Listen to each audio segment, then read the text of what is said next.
자, 이제 노조법으로 다시 들어오면 2명 이상이 모여서 규약을 만들고 신고하면은 3일 이내에 줘야 돼. 노동조합 만드는 게 어렵지 않아요. 우리끼리 노동조합 만들려면 만들 수도 있는 거죠. 네, 근데 이제 뭐 때문에 만드는데 하면 지금 공통분모가 없어서 문제인데, 하여간 만드는 거 어렵지 않다는 거야. 뭐 사업장 단위로 아니면 일반 노조, 지역 단위로. 그래서 알바 노조라는 것도 있고 뭐 택배 노조도 있고 오만 노조가 다 있잖아요. 일반 노조라는 것도 있고 그 세종시 노동조합 이런 식으로 일반 노조 해갖고 세종시 노동조합으로 하나로 뭉칠 수도 있어요. 누구나 다 참여하게.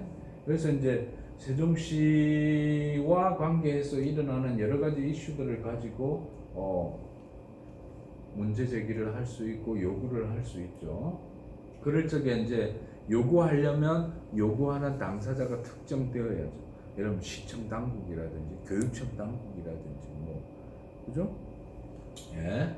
일단 그런 조항이 있고 24조에는 우리 근로법 기준법 24조는 정리해고 4대 요건이 들어있는데 노조법에는 전임자 규정이 있습니다.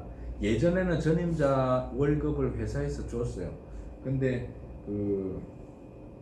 김대중 이후에 법이 바뀌면서 양보해 줄 거 좀 양보하면서 또 정교조라든지 다른 거 인정받으면서 어떻게 됐냐 하면 전임자는 무임금을 하고 노동조합에서 이제 임금 지원을 하는 거죠.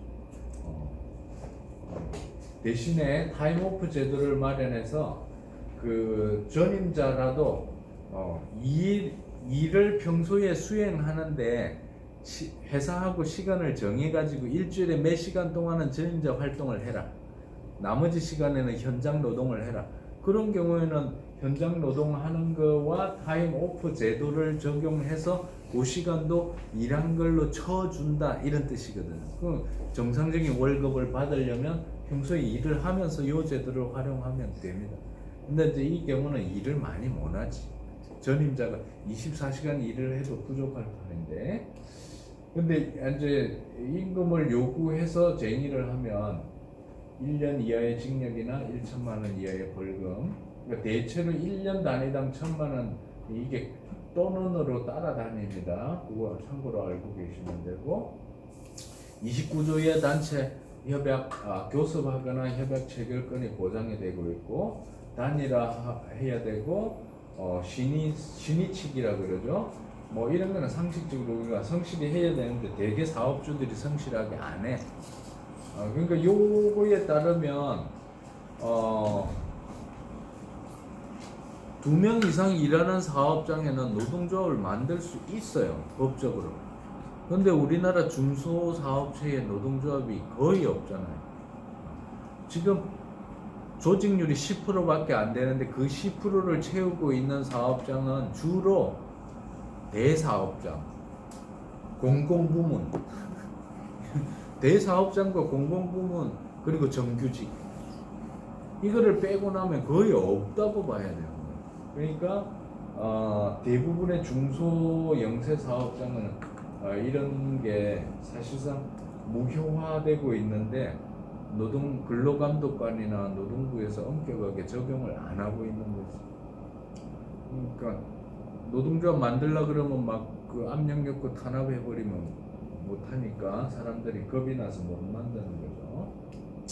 단체 협약은 서면으로 만들어야 되고 그 지키지 않으면 이런 1년 이하의 징역이나 1천만 원 이하의 벌금이 있다는 거 알아두시고, 유효기간은 2년 이내인데 지금 3년으로 늘리려고 막 싸우고 있죠. 최근에 왜 전태일 3법 뭐 이래가지고 막 싸우는 내용 중에 이런 게 있습니다. 일단 지금까지 현행법은 2년 이내로 되어 있고, 그러니까 단체 협약은 그리고 임금 협약은 주로 1년마다 합니다. 왜? 물가 인상 때문에. 근데 단체 협약은 2년 정도로 하는 게 뭐 합당하다 이래 왔는데, 이거를 이제 사용자 입장에서는 노조하고 싸움을 적게 하려고 자꾸 늘리려고 하는 거예요. 좀 심하게 말하면 한 번 협약 맺고 안 맺으려고 하는 거예요. 예를 들어 심하게 말하면. 근데 이걸 3년, 5년, 10년으로 늘려. 전세하고 다른 건데, 전세는 세입자의 권리를 보호하는 거지만 단체 협약은 2년 정도면 노사가 지금 뭐 그런 정도로 괜찮다. 임금 협약은 물가 인상을 반영하기 위해서 해마다 해야 되지만 단체 협약은 2년마다 그 조건들이 이제 바뀌는 게 반영이 되면 좋겠다로 왔는데 이걸 자꾸 늘리려고 하는 거는 뭐 예를 들면 임금이 올라가거나 조건이 바뀌거나 생산성이 올라가거나 이런 걸 반영해 가지고 휴가도 늘려주고 해야 되는데 이걸 길게 가버리면 그런 거를 반영을 못 하니까 이제 노동자 입장에서는 2년 정도에서 갱신하자 이제 그런 이야기죠. 50% 이상이 단협이 적용이 되고 있으면 나머지에게도 확대 적용한다는 게 있고 지역에서 3분의 2 이상 적용되고 있다면 그 동종 업종에 예를 들면 버스 업종에 3분의 2 이상 적용이 되는 게 있으면 나머지 3분의 1 근로자에게도 다 적용해라 이런 게 이제 지역적 구속력, 일반적 구속력 이런 조항이 있습니다. 사실은 또 이런 것 때문에 장단점이 있어요. 프리라이더가 생길 수 있잖아. 다른 사람이 해주면 나는 나머지 50%에 묻어서 그냥 좋아지는 거예요. 그러니까 약삭빠른 사람은 남들이 싸워가지고 피 흘려가고 해고당하면서 쟁취한 내용을 그냥 과실만 따먹는 역할을 할 가능성이 있는 거고, 반면에 이제 만약에 그러면 100% 이상이 요구했을 때 된다 그러면 전면적으로 단결해서 싸워 낼 것 같은데 그게 잘 안 되잖아요.